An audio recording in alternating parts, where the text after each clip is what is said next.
சிவபக்தர்கள் அனைவருக்கும் வணக்கம். மதுரை மீனாட்சி அம்மன் கோவில் பற்றியும் அம்பாலை பற்றியும் நிறைய தகவல்கள் பார்த்திருக்கோம். பார்க்காதவங்க இந்த வீடியோவோட எண்டிஸ்கிரீன்ல பிளேலிஸ்ட பின் பண்ணிருப்பேன். உங்களுக்கு நேரம் இருக்கிறப்ப அதையும் பாருங்க. இன்னைக்கு நம்ம பார்க்கக்கூடிய தலைப்பு மதுரை மீனாட்சி அம்மன் கோவில் இருக்கக்கூடிய பாதாள குபேர பைரவரை பற்றி தான் பார்க்க போறோம்.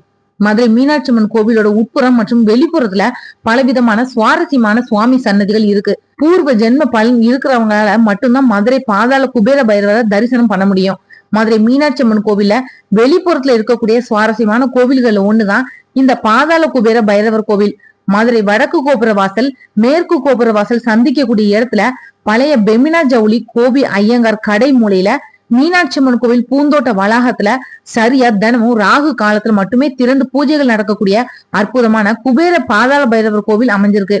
இந்த கோவிலோட சன்னதி ஒரு நாளைக்கு 1 மணி நேரம் மட்டும்தான் திறக்கப்படுது.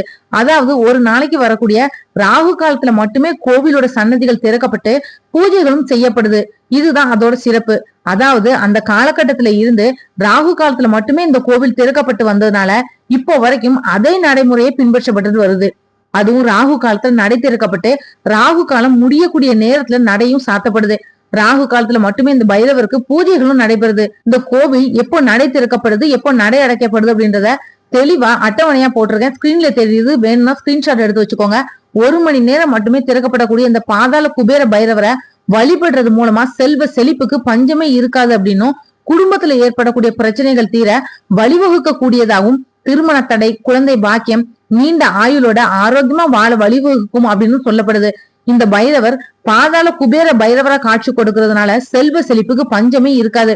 அது மட்டும் இல்லாம குடும்பத்துல ஏற்படக்கூடிய பிரச்சனைகள், தடைகள், சிக்கல்கள், பில்லி சூனியம்னு எல்லாத்தையுமே விரட்டி அடிக்கிறாரு. பக்தர்கள் வேண்டக்கூடிய வேண்டுதலுக்கு உடனேயே செவிசாச்சு வேண்டுதலையும் நிறைவேற்றுறாரு. பூர்வ ஜென்ம பலன் இருக்கிறவங்களால மட்டும்தான் இந்த பைரவரை தரிசனமும் செய்ய முடியும். ராகு காலத்துல மட்டுமே திறக்கப்பட்டு பூஜை செய்யப்படக்கூடிய இந்த குபேர பைரவர் சக்தி வாய்ந்த பைரவரா இருக்கிறதுனால மக்கள் எல்லாருமே மீனாட்சி அம்மன் கோவிலுக்கு வந்தா இந்த கோவிலுக்கு வந்து குபேர பைரவரை தரிசனம் செய்யாம போக மாட்டாங்க அப்படின்னு சொல்லப்படுது. இந்த வீடியோ உங்களுக்கு பிடிச்சிருந்தா மத்தவங்களுக்கு ஷேர் பண்ணி விடுங்க. நாளைக்கு மற்றும் ஒரு நல்ல தலைப்பு நான் உங்களுக்கு சந்திக்கிறேன். நன்றி. ஆன்மீக தேடல்ல நீங்களும் தேடலாம் உங்களோட இஷ்ட தெய்வத்தை பற்றி. முதல் தடவை நம்ம சேனலை பார்க்குறவங்களா இருந்தீங்கன்னா சப்ஸ்கிரைப் பண்ணி பெல் ஐக்கான் ஆன்னு கிளிக் பண்ணிடுங்க. அப்பதான் நான் போடுற பதிவு உடனடியாக நோட்டிஃபிகேஷனாக உங்ககிட்ட வரும்.